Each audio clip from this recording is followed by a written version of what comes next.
కూర్చో కూర్చో.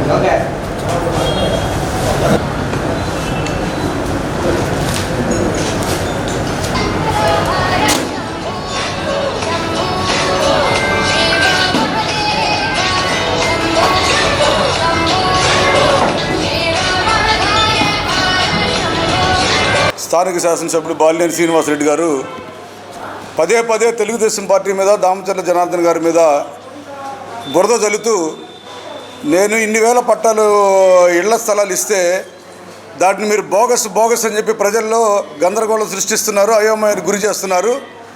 దమ్ముంటే అవి బోగస్ పట్టాలని చెప్పి మీరు నిరూపించండి, నేను రాజకీయాల నుంచి శాశ్వతంగా తప్పుకుంటాను అని అన్నాడు. అసలు ఏం మాట్లాడతాడో ఆయనకే తెలియదు. ఎందుకంటే అది ఆయన రాజకీయ జీవితం అంతా ఛాలెంజ్ చేస్తాడు. గుడికి రమ్మంటాడు, ఆయన ఇష్టం ఏమైతే ఎవరైతే ఉన్నారో సాయిబాబా గారి గుడికి రమ్మంటాడు, హైదరాబాద్ వెళ్ళిపోతాడు బండి ఎక్కి. మేమంతా రెడీ అయ్యేసరికి వద్దామని 2009 నుంచి కూడా ఛాలెంజ్ చేస్తాడు ఎన్నికల ముందు. నేను ప్రతిరోజు నీళ్ళు ఇవ్వకపోతే అసలు ఎన్నికలు పోటీ చేయను అన్నాడు 2009లో. ఇప్పుడు దాకా నిరాటంకంగా పోటీ చేస్తూనే ఉన్నాడు, గెలుస్తూనే ఉన్నాడు. మధ్యలో మంత్రి కూడా అయ్యాడు. ఏ ప్రతిజ్ఞ చేశాడో ఆ ప్రతిజ్ఞ మర్చిపోవడమే అతని యొక్క నైజం. మళ్ళీ 2024 ఎన్నికలు వచ్చినాయి.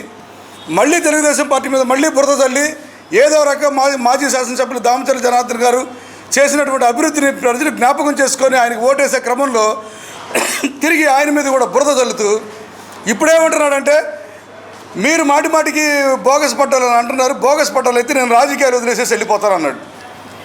నువ్వు రాజకీయాలు వదిలిపెట్టి వెళ్ళిపోవాల్సినటువంటి తరుణం ఆసన్నమైంది బాలినేని శ్రీనివాసరెడ్డి గారు అని చెప్పి ఈ పత్రికా విలేకరుల సందర్భంగా అవి బోగస్ పట్టాలని చెప్పి నిరూపించడానికి ఈ పత్రికా విలేకరుల సమావేశం ఏర్పాటు చేయడం జరిగింది. ఆయన ప్రతిసారి 25,000 మందికి ఇళ్ల పట్టాలు ఇచ్చాను, 25,000 మందికి ఇళ్ల పట్టాలు ఇచ్చాను అంటాడు. 25,000 మందికి అసలు ఇళ్ల పట్టాలు ఇవ్వలేదు. ఆయన ఇచ్చింది 18,000 మందికి, 18,000 నుంచి 20,000 మందికి ఇచ్చాడు ఇళ్ల పట్టాలు. తర్వాత డబుల్ ఎంట్రీలు అవన్నీ ఇవన్నీ ఆపేసారు. ఆ 18,000లో కూడా మేము ఆల్రెడీ ఇంతకుముందు ఒక సందర్భంలో చెప్పాము. మేము ప్రతి ఇంటి పన్ను ఉన్నటువంటి ప్రతి ఒక్కరికి పట్టాలు ఇచ్చాడు. కరెంటు మీటర్ ఉన్న వాళ్ళందరికీ పట్టాలు ఇచ్చాడు. అంటే వాళ్ళ పార్టీ కార్యకర్తలకి, వాళ్ళకి అనుకూలంగా ఉండేటటువంటి ఉద్యోగాలు చేసుకునే ఉద్యోగస్తులకి ఇచ్చాడు, పోలీస్ డిపార్ట్మెంట్ వాళ్ళకి ఇచ్చాడు, రెవెన్యూ వాళ్ళకి ఇచ్చాడు. అసలు లబ్ధిదారులకి నిజంగా ఎంత న్యాయం చేసావో మాకైతే తెలియదు నువ్వు ఇచ్చిన ఇళ్ల పట్టాల్లో. ఈరోజు మేము అడుగుతా ఉన్నాం, నువ్వు మొత్తం 2 లేఅవుట్లుగా వేసావు ఈ 25,000 ఇళ్ల పట్టాలని. అగ్రహారం దగ్గర ఇచ్చినటువంటి ఇళ్ల పట్టాలు వచ్చి లేఅవుట్ 1, వెంగముక్కలపాలెం దగ్గర ఇచ్చినటువంటి లేఅవుట్ వచ్చి లేఅవుట్ 2 అని 2 పేర్లు పెట్టావు. వెంగముక్కపాలెం ఇచ్చిన దగ్గరటువంటి లేఅవుట్లోనే ప్రధానంగా ఒకటి అడుగుతున్నా నిన్ను, అసలు సర్వేరెడ్డి పాలెంకి సంబంధించినటువంటి 61 ఎకరాలు తీసుకున్నట్టుగా మీరు రికార్డులో ఉంది. ఈ 61 ఎకరాలు సేకరించారా లేదా? ఒకవేళ ఈ 61 ఎకరాలు మీరు సర్వేరెడ్డి పాలెం దగ్గర రైతుల దగ్గర నుంచి సేకరించకపోతే ఈ 61 ఎకరాల్లో ఇదంతా సర్వేరెడ్డి పాలెం లేఅవుట్. ఇది చూడండి, ఈ చివరు ఉన్నదంతా ఇది సర్వేరెడ్డి పాలెం లేఅవుట్. ఇది వచ్చి ఎర్రజర్ల, ఇది వచ్చి వెంగంపాలెం. ఈ సర్వేరెడ్డి పాలెం లేఅవుట్లో ఇంచుమించుగా 2,500 పట్టాలు రిజిస్ట్రేషన్ చేశాడు. దీంట్లో రైతుల దగ్గర భూమి తీసుకున్న దాఖలా లేదు, వాళ్ళకి నష్టపరిహారం ఇచ్చినటువంటి దాఖలా లేదు, అక్కడ ఇంతవరకు భూమి చదును చేసినటువంటి దాఖలా లేదు. ఎవరి భూములు వాళ్ళ దగ్గర ఉన్నాయి. రైతులందరూ ఇక్కడే కూర్చోన్నారు. సర్వేరెడ్డిపాలెంకి సంబంధించినటువంటి రైతుల ఆ సర్వే నెంబర్లో ఉన్నవాళ్ళు, వాళ్ళు ఎవరికి తెలియకుండానే వాళ్ళ భూములు వచ్చి సరిహద్దు వాళ్ళు ఎట్టనే ఉన్నాయి. వాళ్ళు పంటలు వేయించుకుంటా, వాళ్ళు పంటలు పండించుకుంటూనే ఉన్నారు. కానీ వాళ్ళెవరికీ తెలియకుండా ఇదంతా లేఅవుట్ వేశాడు. 2,500 మందికి లేఅవుట్ వేశాడు. చూడండి, 22వ బ్లాక్ మొదలుకొని 31వ బ్లాక్ వరకు 2,500 మంది పట్టాలు రిజిస్ట్రేషన్ చేసేసాడు. అంటే ఈ 2,500 మంది ప్రజల్ని నువ్వు మోసం చేసినట్టు కదా బాలినేని శ్రీనివాసరెడ్డి అని చెప్పి సూటిగా ప్రశ్నిస్తూ ఉన్నావు నేను. ఈ 61 ఎకరాల్లో ఇక్కడ వచ్చి రామదాసు కుంటాను 10 ఎకరాలు, ఇంచుమించు 11 ఎకరాల 13 సెంట్ల RSOR కాపీలో కూడా రామదాసు కుంటా అని ఉంటుంది. సుప్రీంకోర్టు గైడ్ లైన్స్ తెలుసా నీకు? ఏం చదువుకున్నావు నువ్వు? డిగ్రీలో అఫిడవిట్లో కూడా సరిగ్గా పేర్కొనలా. నువ్వు చదువున్నా ఉండుంటే, బాగా చదువుకున్నవాడు ఉన్నట్టు నీకు ఒక అవగాహన ఉండేది. సుప్రీంకోర్టు తీర్పేంది, నీటి పారుదల ఉన్నటువంటి దేన్ని కూడా నాశనం చేయడానికి లేదు. NGT నేషనల్ గ్రీన్ ట్రిబ్యునల్ కూడా వాళ్ళ ఉత్తర్వులు ప్రకృతి సంబంధమైనటువంటి ఎటువంటి వాటిని కూడా నాశనం చేయడానికి లేదు అని ఉంది. అంటే నీటి సౌకర్యం ఉన్నటువంటి కుంటని ఇక్కడ ఉండాల్సినటువంటి 11 ఎకరాల 13 సెంట్లు ఉండాల్సినటువంటి రామదాస్ కుంటను కూడా పూర్తి చేసి నువ్వు ఈరోజు లేఅవుట్ వేసావు. అది అక్రమమా కాదా అని చెప్పి అడుగుతా ఉన్నా నేను. అదే కాకుండా ఇది ఎర్రజర్ర లేఅవుట్, ఇది ఎర్రజర్ర లేఅవుట్లో ఇది 11వ నంబర్ సర్వే నంబర్, ఇది 14 సర్వే నంబరు. ఇది వాగు ఇటు నుంచి ప్రవహించి ఏం బాగా బీరం వాగా భైరవ వాగు ఇటు ప్రవహించి వెంకంపాలెంలో ఉన్నటువంటి ఈ సర్వే నంబర్లో నుంచి, ఏ సర్వే నంబర్లు అంటే 168, 169, 171, 172, 173 ఇందులో కలిసిద్ది ఈ వాగులో. ఈ వాగు నేరుగా వెళ్ళిపోయి ఇటు వెళ్ళిపోయి ఎర్రజర్ర గ్రామం పక్కన ఉంటే దీంట్లో కలిసిపోతూ ఉంటుంది ఈ వాగులో. మరి వీటన్నిటిని కూడా పూర్తి చేసావు నువ్వు. సుప్రీంకోర్టు నిబంధనలకు విరుద్ధంగా, నేషనల్ గ్రీన్ ట్రిబ్యునల్ ఉత్తర్వులకి విరుద్ధంగా వీటినన్నిటిని వాటర్ బౌండ్స్ తీసేటమ్మా, వాటర్ బౌండ్స్ ఉండే అన్నీ పూర్తి చేసి నువ్వు వాటిలో లేఅవుట్ వేసావు. రేపటి రోజున వాళ్ళకి ఇబ్బందులు వస్తాయి. అక్కడ ఇంచుమించుగా దాదాపు 500 మంది లబ్ధిదారులు వాగు పరివాహక ప్రాంతంలో ఉన్నారు. ఆ వాగు పరివాహక ప్రాంతంలో నుంచి నువ్వు మళ్ళీ చుట్టుపక్కల మళ్ళీ బౌండరీస్ తీసి లేఅవుట్ వేయాల్సింది పోయి వాటన్నిటి పూర్తి చేసావు. ఇది అక్రమమా కాదా అనే అడుగుతా ఉన్నావు నువ్వు. కనీసం నీకు జ్ఞానం లేకపోతే అధికారుల కన్నా జ్ఞానం ఉండాలి కదా. ఎందుకంటే నీ హయాంలో అధికారులందరూ సస్పెండ్ అవుతూనే ఉంటారు. వాళ్ళకి సిగ్గు లేదు అధికారులకు. అయినా కానీ వన్ బై వన్ సస్పెండ్ అవుతారన్నా కానీ నీ అడుగులకు మడుగులు ఎత్తుతూ వాళ్ళు ఈ రకంగా పనిచేస్తూ ఉన్నారంటే దీన్ని ఏమన్నారని చెప్పి నేను ప్రశ్నిస్తూ ఉన్నా. నువ్వేం చేసావు? నీ అనుచరులు ఎవరు ఉంటారో, నీకు కావాల్సిన వాళ్ళు ఎవరు ఉంటారో, నీకు కమిషన్ ఇచ్చేవాడు ఎవడైతే ఉంటాడో వాళ్ళకి కోట్ల రూపాయల వరకు అప్పచెప్పి కమిషన్లు కొట్టావు. అందులో ఆ కమిషన్ డబ్బు ఇప్పుడు విచ్చలవిడిగా వెదజల్లుతూ ఉన్నావు ఈరోజు ఒంగోలు నగరంలో, అసలు నియోజకవర్గంలో ఎన్నికలకి. ఇదే ఈ రకంగా నువ్వు లేఅవుట్ వేయటం అనేది రూల్స్కి విరుద్ధమా కాదా? టెండర్ల ప్రక్రియ పిలవకుండా దీనికి నువ్వు సమాధానం చెప్పాలి. తర్వాత ఎన్నగ్రహారం లేఅవుట్ చూస్తే ఎన్నగ్రహారం లేఅవుట్ 1 ఇది. లేఅవుట్ 1లో తమ్ముడు ఒకసారి ఇది పట్టుకోండి అమ్మా. ఈ లేఅవుట్ 1 చూడండి, ఇది ఎన్నగ్రహారం విలేజ్. మొన్న జగన్మోహన్ రెడ్డి గారు భూమి పూజ చేసింది ఇక్కడ ఈ ఏరియాలో. ఆయన భూమి పూజ చేసిన లేఅవుట్ పక్కన గ్రీన్ కలర్లో ఉన్నటువంటి భూములన్నీ ఇంతవరకు కూడా లబ్ధిదారులకి ఇచ్చే అవకాశం లేదు. గ్రీన్ కలర్లో ఉన్నాయి. ఎందుకంటే ఇవన్నీ అన్నదమ్ముల తగాదాలో, వారసత్వ తగాదాలో, రకరకాల తగాదాలు కోర్టులో పెండింగ్లో ఉంటే వీటన్నిటికి కూడా నంబరింగ్ ఇచ్చేసాడు, ప్లాటింగ్ ఇచ్చేసాడు. చూడండి, అన్నీ ప్లాటింగ్ ఇచ్చేసాడు ఎన్నగ్రహారం విలేజ్లో. అంటే నువ్వు నిబంధనలకు విరుద్ధంగా అన్నీ చేస్తూ లబ్ధిదారులను మోసం చేస్తూ ఇంచుమించుగా ఇది కానీ లేఅవుట్ 2లో కానీ లేఅవుట్ 1లో కూడా కలిపి 3,000 నుంచి 5,000 మంది ప్రజల్ని నువ్వు మోసం చేస్తూ ఈరోజు ఈ మోసం చేసే నువ్వు అక్రమమైతే రాజకీయాలను విరమించుకుంటాను అంటున్నావు కదా. నువ్వు నిజంగా నిజాయితీ పరుడు అయితే నువ్వు ప్రెస్ మీట్ పెట్టి ఇవన్నీ అబద్ధాలని చెప్పు. ఇవన్నీ అబద్ధాలని చెప్తే నేను రాజకీయాలు తప్పుకుంటాం, మేము కూర్చున్నాం ఇవన్నీ చెప్పేవాళ్ళం అందరం. లేదంటే నువ్వు మాట ఇచ్చావు కదా, నేను న్యాయం చేస్తున్న ప్రజలకి తెలుగుదేశం పార్టీ వాళ్ళు అడ్డుకుంటున్నారని. తెలుగుదేశం పార్టీ వాళ్ళు ఎక్కడ అడ్డుకోవట్లా. నీ ఇల్లు జగన్మోహన్ రెడ్డి ఇళ్లలో ఉన్నటువంటి 1 సెంటు లెట్రిన్ లాంటివి కాదయ్యా, 2 సెంటు స్థలం ఇచ్చి మేము బ్రహ్మాండంగా కట్టిస్తామని చెప్పి జనార్దన్ గారు చెప్తున్నారు. బ్రహ్మాండంగా అపార్ట్మెంట్ తరహాలో టిట్కో ఇళ్ళు కడితే ఆ టిట్కో ఇళ్ళు ప్రజలకు ఇవ్వకుండా నువ్వు ఈరోజు లబ్ధిదారులు మోసం చేసావు. నువ్వు మమ్మల్ని అంటున్నావు. ఈరోజు కొప్పాల దగ్గర కానీ అదేవిధంగా చింతల దగ్గర కానీ ప్రజలు ఎవరైనా కానీ అటు పోయినప్పుడు గమనించండి, బహుళ అంతస్తుల సముదాయంతో కూడినటువంటి అనేక టిట్కో ఇళ్ళు మహా నగరాన్ని తలపించేటట్టుగా ఆ ప్రాంతం ఉంటే అవన్నీ తుప్పుపడిపోయేటట్టు చేసింది నువ్వు. ఆ లబ్ధిదారులు మోసం చేసింది నువ్వు. ఈరోజు ఈ లేఅవుట్ 1 లేఅవుట్ 2లో మేము చూపించినటువంటి లబ్ధిదారులందరినీ ఇంచుమించుకు 3,000 మంది నుంచి 5,000 మందిని మోసం చేసింది నువ్వు. వాళ్ళ చేతుల్లో పట్టాలు పెట్టావు. పట్టాల్లో కొంతమందికి ఏమో ఎంఆర్ఓ సంతకాలు ఉన్నాయి, కొంతమందికి ఎంఆర్ఓ సంతకాలు లేవు. ఈ రకమైన ప్రజలకి ఏ పట్టా ఎక్కడుందో తెలియదు, ఏ బౌండరీ ఎక్కడుందో తెలియదు. అన్నిటిని మించి నగర ప్రజలందరూ గమనించండి. మాకున్న సమాచారం మేరకు ఈ వార్త చెప్తా ఉన్నా నేను. ఇతను ఒక అవుట్సోర్సింగ్ ఏజెన్సీ లాంటిది ఏదో ఒకదాన్ని తీసుకొచ్చి కులాల వారీగా ఈ పట్టాలను విడగొట్టమని చెప్పాడు అనేది మాకున్నటువంటి సమాచారం. అంటే ఎస్సీలందరికీ అంటే ఒక దగ్గర ఇచ్చేటట్టు, ఈ లేఅవుట్లో ఎందుకు అని ప్రశ్నిస్తే బాబాసాహెబ్ అంబేద్కర్ విగ్రహం పెట్టుకుంటే ఎవరు అభ్యంతరం చెప్పరు కదా, మీకంతా బాగుంటుంది, మీరందరూ ఒక దగ్గర ఉంటుంది కదా అని చెప్పి నచ్చ చెప్పినట్టు, మా వాళ్ళు అడ్డం తిరిగినట్టు. అంటే ఎప్పుడో 100 ఏళ్ల క్రితం ఉన్నటువంటి కుల వ్యవస్థ ఏ రకంగా వేళ్ళూరుకుంది, భూస్వామ్య కుల వ్యవస్థ, దాన్ని ఈ రూపంలో లేఅవుట్లు పెట్టి దాన్ని మళ్ళీ అతను ప్రవేశపెట్టడానికి ప్రయత్నించినట్టు, అగ్రకులాలకు చెందిన వారినేమో వెంగముక్కలపాలెం దగ్గర ఉన్నటువంటి లేఅవుట్లో ప్లాట్లు ఇవ్వడానికి ప్రయత్నించినట్టు. ఎందుకంటే అవి జగన్మోహన్ రెడ్డి రూల్ తెచ్చాడు కదా, అమ్మేసుకోవచ్చు అని. అమ్ముకుంటే వాటిని కొండా భాస్కర్ రెడ్డి కొనుక్కొని ఆ లేఅవుట్కి అనుగుణంగా ఇప్పుడేసే శ్రీకారి లేఅవుట్కి అనుబంధంగా ఆ అవన్నీ కొనుక్కునే స్థలాలు ఆయన బహుళ అంతస్తు అపార్ట్మెంట్లు కట్టి అమ్ముకునేటట్టు ఇప్పుడున్న వెళ్ళాలి వాటిని ఆనుకొని మళ్ళీ ఆయన అపార్ట్మెంట్లు కట్టడానికి ఈ అగ్రకులాలకు సంబంధించిన వాళ్ళందరికీ ఒక దగ్గర ఇచ్చేటట్టు ఇటువంటి విషపు సంస్కృతిని ప్రవేశపెట్టడానికి ప్రయత్నించినటువంటి బాలినేని శ్రీనివాసరెడ్డికి ఓటేయాలో ఓడించాలో మీరు ఆలోచించుకోవాలని చెప్పి నగర ప్రజలందరినీ, విఘ్నులైనటువంటి ప్రముఖులందరూ కూడా కోరుతా ఉన్నాము.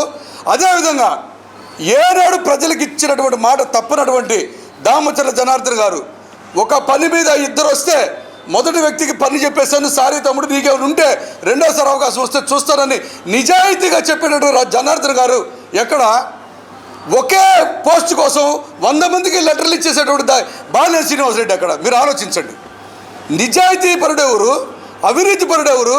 ఈరోజు అవినీతి సొమ్ముతోటి ఎర్రచందనం స్మగ్లర్ కలిశాడు, మళ్ళీ నగరాన్ని ఏళ్తున్నారు. ఈ నెల రోజులు అయిపోయిన తర్వాత మిమ్మల్ని ఎవరు పట్టించుకున్న వాళ్ళు ఎవరు ఉండరు. జనార్దన్ గారు ప్రతిపక్షంలో ఉండి 8 నెలల క్రితం జాబ్ మేళా పెట్టి ఇంచుమించుగా 300 మంది నుంచి 400 మందికి ఉపాధికి ఉద్యోగులకి యువతకు అవకాశం కల్పించారు. ఆయన 10,000 మొదలుకొని 25,000 జీతాల వరకు. బాలినేని శ్రీనివాసరెడ్డి, బాలినేని ప్రణీత్ రెడ్డి ఏం చేశారు చూసాం కదా. ఎమ్మెల్సీ ఎన్నికల్లో 18 సంవత్సరాలు 24 సంవత్సరాలకు యువతలంతా మత్తు పదార్థాలకి, గంజాయికి, వాటన్నిటికీ బానిసలు చేసి వాళ్ళందరినీ రోడ్ల మీద తీసుకొచ్చి వాళ్ళందరినీ సంఘ విద్రోహ శక్తులుగా వాళ్ళని తయారు చేసి ఎంతమంది కుటుంబాలకి అతను ఈరోజు బాధాకరంగా తయారయ్యాడనేది ఆ బాల్యం తండ్రి కొడుకులు ప్రజలందరూ ఆలోచించాలని తెలియజేస్తా ఉన్నా.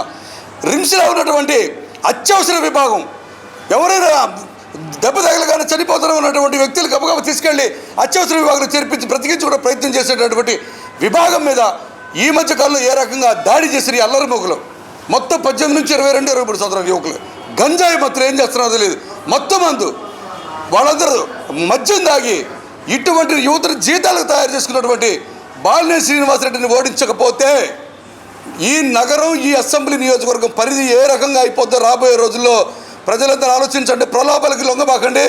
వాళ్ళు ఇచ్చే ఓటుకు 10,000 అయినా 20,000 అయినా డిమాండ్ చేసి తీసుకోండి.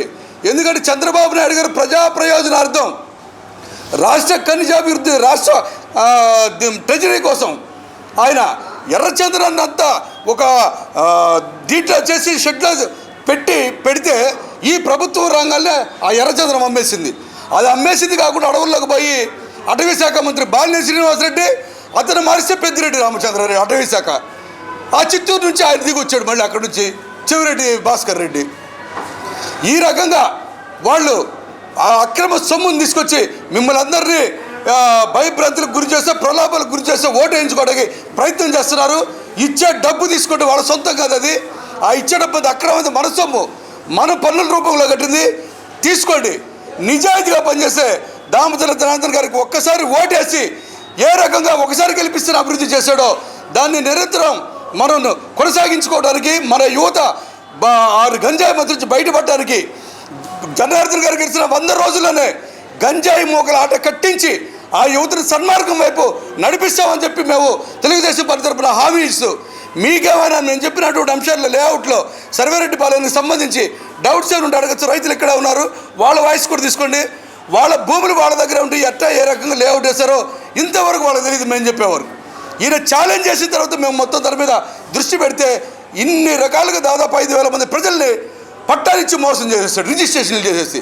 కాబట్టి ఎవరు ఎటువంటి వ్యక్తులు మీరు గమనించి మంచి వ్యక్తిని ఎన్నుకోవాలని చెప్పి ఒంగోలు అసెంబ్లీ నియోజకవర్గ ప్రజలందరికీ విజ్ఞప్తి చేస్తూ సెలవు తీసుకుంటాం. వైఎస్ఆర్సీపీ మాజీ మంత్రి బాలినేని శ్రీనివాసరెడ్డి గారి ఆగడాలు, వారు చేసే వాస్తవాలకి దూరంగా ఉంటాయి. ఎందుకంటే అతని రాజకీయం మొత్తం కూడా కుట్రలు, కుతంత్రాలు, భూ కబ్జాలు, మరి గంజాయి ముఠాని బానిసగా గురి చేస్తున్నటువంటి మరి కొంతమంది పాపం విద్యార్థి చిన్న చదువు చదువుకొని ఇప్పటికీ 20 సంవత్సరాలు ఉండే వాళ్ళకి ఇలాంటి వాళ్ళు అందరినీ ఎంకరేజ్ చేసి ఈరోజు ఒంగోలులో ఆయన 6 సార్లు పోటీ చేసి 5 సార్లు గెలిచి ఆయన నిర్వాహకం ఎలా ఉందంటే దాని మీద మేము ప్రజలకి వాస్తవాలు తెలియజేయాలనే ఉద్దేశంతో ఇప్పుడు అన్న శశికాంత్ భూషణ్ గారు చెప్పినట్టు ముఖ్యంగా చూస్తే ఇవాళ రాష్ట్రం మొత్తం 2020లో రాష్ట్రం మొత్తం ఇళ్ల పట్టాల పంపిణీ కార్యక్రమం ఇప్పుడున్నటువంటి ముఖ్యమంత్రి ప్రవేశపెట్టారు. ఇప్పుడున్నటువంటి బాలినేని శ్రీనివాసరెడ్డి గారు ఒకటే గంట పదం చెప్తాడు. ఏమని చెప్తాడు? నా జీవితం నా పదవిని పోయినా పర్వాలేదు, రాజకీయంగా నేను మీకోసం రాజకీయ జీవితాన్ని వదులుకోవడం సిద్ధపడి నేను ఈరోజు అలిగి హైదరాబాద్లో కూర్చొని ముఖ్యమంత్రి గారిని ఒత్తిడి తీసుకొచ్చి ఇళ్ల పట్టాలు 25,000 మందికి ఇస్తున్నా అని చెప్పని ప్రగల్భాలు పలుకుతున్నాడు ఇదే బాలినేని శ్రీనివాసరెడ్డి. అయ్యా స్వామి, నువ్వు మాట్లాడేదాన్ని అన్ని అవాస్తవాలు, నీ స్వార్థం కోసం నువ్వు చేసిన అవినీతి అక్రమాలు. మీ ముఖ్యమంత్రి జగన్మోహన్ రెడ్డి గారు నిన్ను దూరం పెట్టి నీ మంత్రి పదవి నుంచి నేను పక్కన పెట్టింది కూడా నీ వియ్యంకుడు, నీ కొడుకు చేసేటువంటి వాళ్ళ జిల్లా కాదు రాష్ట్రం మొత్తం బాకింది.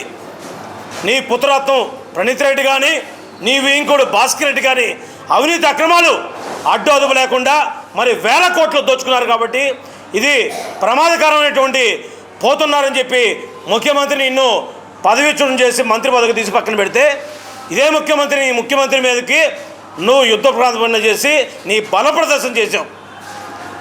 అంతేగాని ప్రజల కోసం నీ పదవి రిజైన్ చేసి నువ్వు ప్రజల్లోకి వెళ్ళి ఇళ్ల పట్టాలు ఇవ్వలేదు. కాబట్టి జగన్మోహన్ గారు ఒంగోలు నగర అభివృద్ధి మీద ముఖ్యమంత్రి చిన్న చూపులు చేయడమేమో, మరి ఈరోజు నీటి సమస్యలు ఉన్నాయి, ఎన్నిటి కూడా నేను తీర్చలేకపోయని చెప్పి నువ్వు రాజకీయ సన్యాసం చేసినటువంటి వ్యక్తి. నీ స్వార్థం కోసం నువ్వు బల ప్రదర్శన చేసినటువంటి వ్యక్తివి. నీ ముఖ్యమంత్రి నీ party office YSR party office ముందు ఎవరైతే నీ అనుచరుల చేత ఇలా గొప్పగా చెప్పుకున్నావు కదా, నీ అనుచరుల చేత ముఖ్యమంత్రి బొమ్మ దిష్టి బొమ్మ తగలబెట్టేటువంటి వ్యక్తి నువ్వు. ఇవాళ ప్రజలను ఎంత ఘోరంగా మోసం చేశారంటే 2020లో ఇళ్ల పట్టాలు ప్రక్రియ ప్రారంభోత్సవం చేశారు. మరి ఎంత చిత్తశుద్ధి నీకు లేకపోబట్టే ఇవాళ ఒంగోలు ప్రజలు నీకు ఓట్లేసి గెలిపిస్తే దుర్మార్గుడు నువ్వు ఏం చేసావు?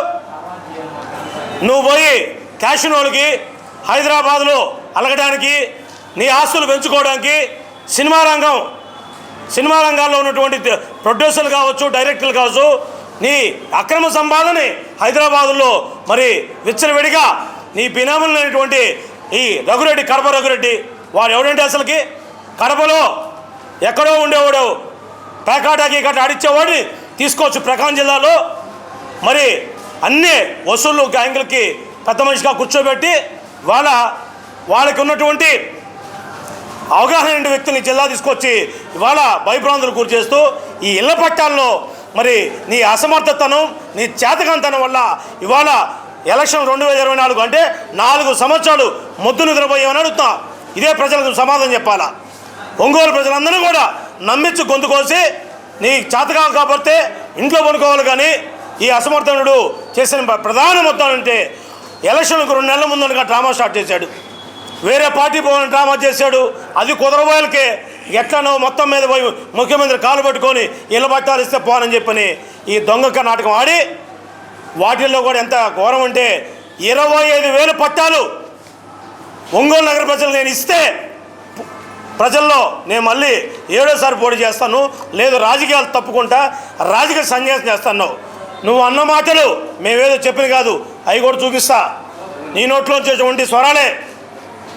మరి 25,000 ఇళ్ళ పట్టాలు నువ్వు ఇచ్చావా అని నేను అడుగుతున్నది ఏమిటి? సాక్షిగా ఇవ్వలేదు.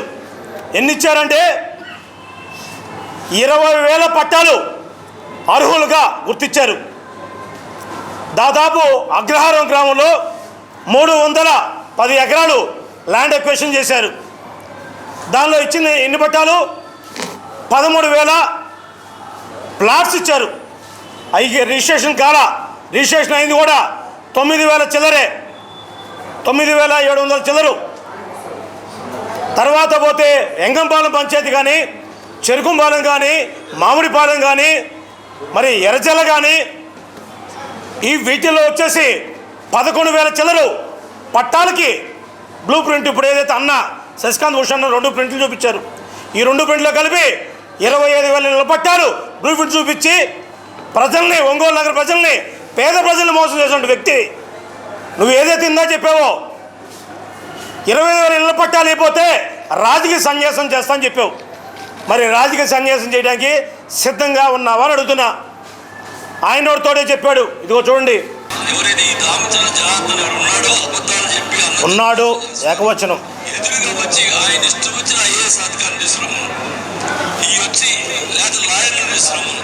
ఈ దొంగ పట్టాలని చెప్తే నేను ఈ రోజే విరమించి వెళ్ళిపోతా, లేకపోతే ఆయన విరమించాను.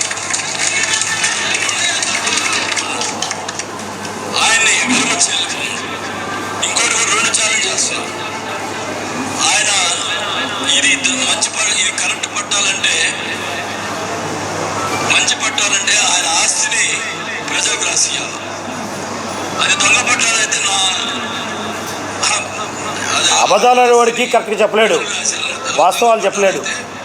నేను ఆస్తి మొత్తం ఆయనకి రాసిస్తాను. 12 ఎకరాలు చూపించాడు మన అభివృద్ధిలో. ఈయన ఆస్తి అంతా తెలియాలా? చెప్పండి, ఆయన మీటింగ్ పెట్టి దొంగ పట్టాలని చెప్పమనండి. ఓపెన్ గా ప్రజల్లోకి వచ్చి ఇంట్లో కూర్చొని మాట్లాడటం కాదు, ప్రజల్లోకి వచ్చి మాట్లాడాలి. ప్రజల్లోకి వచ్చి ఓపెన్ ఛాలెంజ్, రేపు పొద్దున్నే రిజైన్ చేస్తా. మోసం చేసే విధంగా ఏం చెప్తాడు మీడియా సాక్షిగా? నేను రిజైన్ చేస్తానంటాడు. అసలుకి నీకు సభ్యత్వం ఉంది, రాజ్యాంగ విలువలు తెలుసా? ఎలక్షన్ కూడా వచ్చిందంటే నువ్వు అనర్హుడివి, నీ శాసనసభ్యత్వం రద్దయిపోయినట్లు లెక్క. ఈయన రిజైన్ చేస్తాడంట. ఇది కదా ఇతను చెప్పే నాటకాలు. బాలినేని శ్రీనివాసరెడ్డి, నువ్వు మీడియా సాక్షిగానే నువ్వు చెప్పే అబద్ధాలని ఇంతకన్నా నిదర్శనం ఏముంది? ఇవాళ ఏదైతే సర్వేరెడ్డిపాలెం, ఏదైతే సర్వే నెంబర్లో 61 ఎకరాల్లో వాళ్ళకి ల్యాండ్ ఎవికేషన్ చేసుకోలేదు, మరి భూములు మరి అక్కడ కల్టివేషన్ క్లీన్ చేయలేదు, ఇళ్ల పట్టాలైతే మటుకు బ్లూ ప్రింట్లో బ్లాక్ నెంబర్ 22లో 1,604 మంది పట్టాలు ఎలా ఇచ్చారని మీరు మరి చూపిస్తారు. ఇది కదా మీరు మోసం చేసేది, ఇది కదా దొంగ పట్టాలనేది. మేము వాస్తవాలు మాట్లాడతాం. తెలుగుదేశం పార్టీ ఎప్పుడు కూడా ప్రజలకి వాస్తవాల్ని తెలియజేసి తప్పనిచ్చి నువ్వు చేసేటువంటి మారేడు మాటలు, గారెడు మాటలు ప్రజలందరూ చూస్తున్నారు. నిన్ను తరిమి కొట్టేది నువ్వేదో రిజైన్ చేస్తున్నావు కాదు, నిన్ను పూర్తిగా రాజకీయాలు శాశ్వతంగా నిన్ను రిటైర్మెంట్ చేయడానికి ప్రజలు రేపు మే 13వ తారీఖున ఓటేసి నిన్ను భూస్థాపితం చేస్తారు. ఇలాంటి దుర్మార్గుడు చూడండి ఎంత ఘోరంగా చెప్తారండి. మరి పోతే లేఅవుట్ వేసింది మొత్తం కూడా అతని సామాజిక వర్గం, రెడ్డి సామాజిక వర్గం. కిషోర్ రెడ్డి ఆ కాంట్రాక్టర్ని తీసుకొచ్చింది కడప రఘురెడ్డి. ఈ రఘురెడ్డి తీసుకొచ్చి ఆ రాళ్ళు వేసినందుకు, చదువు చేసినందుకు 511 ఎకరాలకి ఎంత అవుతుంది? అక్షరాల 7-8 కోట్లు కాదు, 22 కోట్ల రూపాయలు ప్రజాధనాన్ని 12 కోట్లు దాకా నీ జేబులోకి దోచుకున్న మాట వాస్తవా కాదా? నీ బిడ్డ సాక్షిగా, నీ కొడుకు మనవడు సాక్షిగా ప్రజల ముందు నువ్వు కాణిపాకం టెంపుల్లో మరి ప్రమాణం చేయగలుగుతావని అడుగుతున్నా. ఏదైనా కూడా 530 ఎకరాలు ల్యాండ్ ఎక్విజిషన్ పోయిన మాట వాస్తవం, కానీ రైతులు ఇవ్వలేదు. ఈగిపోయినా కూడా బ్లూ ప్రింట్లో మరి 2 బ్లూ ప్రింట్లో ఆయన చూపించింది కూడా అవాస్తవాలు. 61 ఎకరా కొనుక్కోండి ఇక్కడున్న సర్వేడిపాలెం రైతులందరూ వాళ్ళు కూడా మాట్లాడతారు. ఈ వాస్తవాలు ప్రజలు తెలియాలా? ప్రజలు మోసం చేస్తూ ఇవాళ నీకు చిత్తశుద్ధే లేదు. ఇవాళ ఎలక్షన్లో ఎవరైనా పోటీ చేస్తే మనం చెప్పిన దానికన్నా ఇంకా ప్రజలకి ఉపయోగపడే విధంగా పనిచేయాలా? బాధ్యత లేని వాళ్ళు ఏం చేస్తారు? అబద్ధాలు, కలిబొల్లు మాటలు చెప్తారు. ఇవాళ నీటి సమస్య దామచర్ల జగన్ గారు గుండ్లకమ్మ ప్రాజెక్టు నుంచి 85% వర్క్ కంప్లీట్ చేస్తే 2 కిలోమీటర్ల వర్క్ కంప్లీట్ చేయటువంటి అసమర్థ సన్నాసి ఎమ్మెల్యే నువ్వో కాదా? ఇవాళ దామచర్ల జనార్దన్ గారు ఏదైతే బ్రిడ్జిలు కానీ కంప్లీట్ చేస్తే అన్ని రోడ్లు ఇవాళ బ్రహ్మాండంగా తిరుగుతున్నారు. ఆ బలికింగ్ కెనాల్ పిలిచి కంప్లీట్ చేయడం అసమర్థుడు నువ్వే కాదా? ఇలా చెప్పుకుంటూ పోతే అతని వైఫల్యాలు ఎన్నో ఉన్నాయి. ప్రజలు గమనిస్తున్నారు. ఈ గంజాయి మొట్టాని మరి ఏదైతే ఈ భూ కబ్జాలు చేసిన చూస్తే ఒంగోలు డిప్యూటీ మేయర్ వెల్నాడి మాధవ్, ఈ వెల్నాడి మాధవ్ అనే వ్యక్తి ఆ కాపు సామాజిక వర్గంలో అందరూ కూడా ఇవాళ ఈరోజు గమనిస్తే అందరిలో కూడా వెల్నాడి మాధవ్ అనేటువంటి వ్యక్తి అతను చేసిన భూ కబ్జాలు, అతను చేసిన అరాచకాలు కేవలం బాలనేని వాసు, వియింకుడు కొండా భాస్కర్ రెడ్డి ఇద్దరు కలిపి ఈ వాటాలు మొత్తం వాళ్ళిద్దరికి ఉన్నాయి. ఒంగోలు జరిగిన భూ కబ్జాలు సిట్టే బిచ్ అని చెప్పని పెద్ద ప్రగల్భాలు పలుకుతున్నాడు. వాటిల్లో ఆయన రాజకీయ ఎదుగుదల కోసం ఒక మాట చెప్పాడు. రాష్ట్ర చరిత్రలో ఏ శాసనసభ్యుడైనా సరే అధికారంలో ఉండి ఎలక్షన్ ముందు సిట్టేపిస్తారా? నేనేపిచ్చని చెప్పుకుంటాడు. చేసింది మొత్తం అవినీతి. నీ వియ్యంకుడు, నీ కొడుకు, నీ డిప్యూటీ మేయర్ వెల్నాడి మాధవ్. సిగ్గుండాల బాలనేని శ్రీనివాసరెడ్డి గారు తప్పు చేసి కూడా ఇంకా నేను ఎవరైనా తప్పు చేస్తే నేను ఎంక్వైరీ చేసి జైలు పంపిస్తావు. ఎవరైనా నీ జైలు పంపించే అధికారం వచ్చింది? తప్పు చేసిన వాళ్ళని అధికారులు పంపిస్తారు. ఏదైనా నీకు అధికారం ఉంటే తప్పు చేసిన వాటిని అధికారులకు చూపించాలి తప్ప నుంచి వీళ్ళని నేను జైలు పంపిస్తా, నా పార్టీ వల్ల ఏ పార్టీ వల్లైనా సరే శిక్షిస్తా. కళ్ళు నెత్తినికి ఎక్కినాయి. ఇతను చేసిన పాపాలు చెప్పుకుంటూ పోతే గంటల గంటలు చెప్పినా కూడా తరగనంత ఉంది. వేల కోట్ల ఆస్తులు ఇవాళ బ్రాహ్మణులు కానీ, కాపులు కానీ, దళిత సోదరులు కానీ, ఇవాళ ఎంతోమంది వైశాస్ కానీ వీళ్ళ భూములు మొత్తం దోచుకోవడంలో కేవలం నీ అనుచరులు, నీ వెల్నాడి మాధవ్ పాత్ర నా దగ్గర పూర్తి ఆధారం ఉన్నాయి. అవి కూడా ప్రజలకు తెలియజేస్తా. మీరు ఏదైనా కూడా ప్రజలందరూ కూడా ఒంగోలు నగర ప్రజలు కానీ, ఒంగోలు నియోజకవర్గం ప్రజలందరూ కూడా గమనించాల్సింది ఒకటే, ప్రజలకి పనికొచ్చే వాళ్ళు ఎవరు, ప్రజల మీద చిత్తశుద్ధి ఉండేది ఎవరు, వారందరినీ గమనించి వారు ప్రజలకి ఉపయోగపడే విధంగా ఉండే వ్యక్తుల్ని రాజకీయ నాయకులను ఎన్నుకోవాలి. కానీ ఇలాంటి భూ కబ్జాలకి, అవినీతికి, గంజాయి మోడీకి తన పిల్లల్ని, ఎంతోమంది పిల్లలు ఈరోజు విద్యార్థుల్ని బానిసత్వంగా గంజాయికి బానిసత్వం చేసినటువంటి ఈ దుర్మార్గుల్ని రాజకీయంగా పూర్తిగా బొందబెట్టాల్సినటువంటి సమయం ఏర్పడింది. ఏదైనా మాకుంట శ్రీనివాసరెడ్డి గారు, దామచర్ల జనార్దన్ గారు వీరిద్దరూ ఆధ్వర్యంలో ఒంగోలు ఎంపీగా, ఎమ్మెల్యేగా ఒంగోలు అభివృద్ధిలో కానీ, పార్లమెంట్ అభివృద్ధిలో బ్రహ్మాండంగా మంచి చేస్తారు.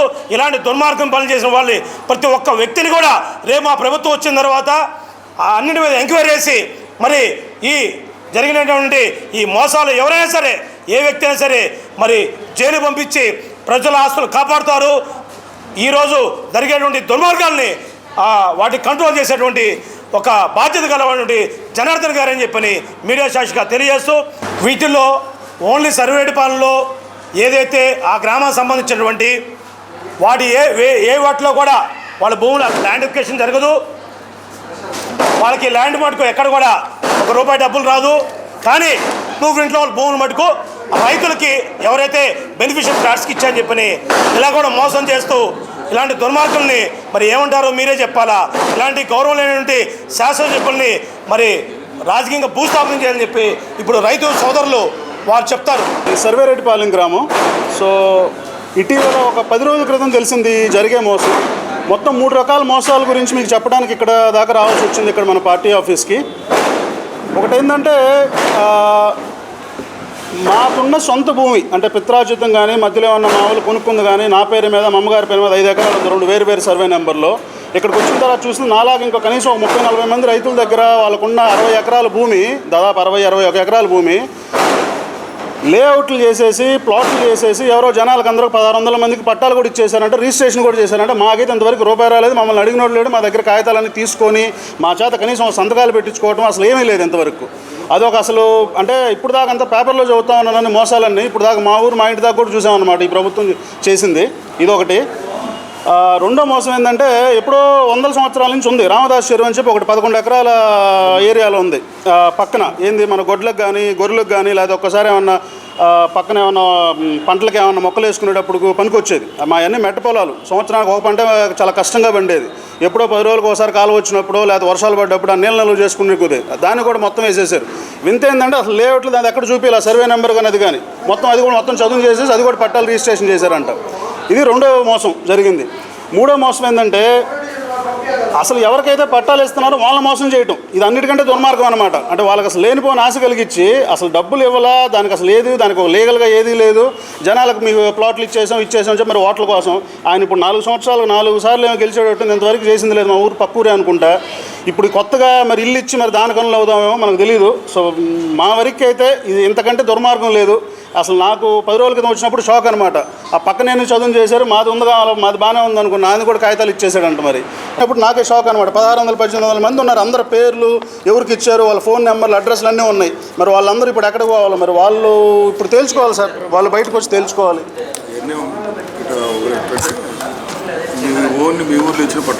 ఈ ఓన్లీ మా ఊర్లో మా 61 ఎకరాల ఏరియాని రూపాయి డబ్బులు ఇవ్వకుండా మాకు తెలియకుండా పట్టాలు వేసి జనాలకి రిజిస్ట్రేషన్ కూడా చేసి ఇచ్చిన లిస్ట్ ఇది. ఎర్జల గ్రామానికి సంబంధించిన 13-14 సర్వే నెంబర్లో గల బైరగుంట వాగుని ఈ ప్లాట్లతో సదును చేసేసి దాటిని కూడా ప్లాట్లు ఇచ్చేసావు. అది ఇంకా అది జనాలు మోసం చేసి తీసుకునే వాళ్ళ లబ్ధిదారులు మోసం చేసిస్తున్నట్ట కాదా మీరే అర్థం చేసుకోవాలి. పోతే ఈ పట్టాలు 1 సెంట్ ఇస్తున్నావు, దానివల్ల ఇంటికి కూడా పనికిరాదు. మేము 2 సెంట్లు ఇస్తాం రేపు గవర్నమెంట్ వస్తే. ముందుగా లబ్ధిదారులు అందరూ అర్థం చేసుకోవాలని కోరుకుంటున్నాను. పోతే court pending, high court pending fill number 169/2020 కొండది 2020లో కొండకి మేము మా రైతులు 5 ఊర్ల రైతులు గ్రామాలు వాళ్ళని కలిసి కోర్టులో కేసు వేసాము. ఈ ఇచ్చే పట్టాలకి ఆ ఫిల్ నెంబర్ వేసి నువ్వు పట్టాల మీద వీటి మీద వేసి ఇవ్వడానికి దాని ఆంతర్యం ఏంది? ఎవరిని మోసం చేద్దామని కోర్టు కేసు పెండింగ్ దానికి వేస్తున్నావు. పోతే ఇప్పుడు జింపెక్స్ వాళ్ళకి ఎవరికో ఇచ్చామని మళ్ళీ పేపర్లో ఇస్తున్నావు. ఈ కోర్టు కేసు పెండింగ్ ఉన్నప్పుడు అది వాళ్ళకి ఎట్టిస్తావు? ఎక్కడ పబ్లిక్ హియరింగ్ చేశారు అసలు కొండని? పబ్లిక్ హియరింగ్ అనేది అడ్డుకున్నాం మేము అప్పుడు 5 ఊర్లలో. ఇప్పుడు నువ్వు ఎట్లా ఇస్తావు? ఇవన్నీ జింపెక్స్ వాడికి ఎట్టిస్తావు? పొలాలు కొని పట్టాలు ఇచ్చావు, అది కూడా సర్వే రెడ్డిపాలి పొలవి వాళ్ళవి కూడా రైతులకు డబ్బులు ఇవ్వకుండా ఏమి లేకుండా వేసావంట. ఎర్రజిల్లోళ్ళకి ఎంగంపాలి పొలకి ఇచ్చావు న్యాయంగా, కానీ ఇవ్వను కూడా వేసి లబ్ధిదారుల్ని రైతుల్ని అందరినీ మోసం చేస్తున్నావు. ఇది ఆలోచించుకొని మీ విజ్ఞతకే వదిలేస్తాం. ఇక చెరువులాగా నిండిపోతాయి. వీళ్ళు మెరకలు తోలి ఇవన్నీ చేస్తే ఆ పొలాల వాళ్ళు కూడా రేపు వర్షాలు పడితే వస్తారు. అసలు ఈ ఇళ్ళ ప్లాట్లు కూడా కొట్టుకొని వెళ్ళిపోతాయి. ఆ వాగు చాలా పెద్దది, అది చాలా ఫోర్స్గా వచ్చింది. అది కూడా బూట్ చేసి ప్లాట్లు వేసేసారు.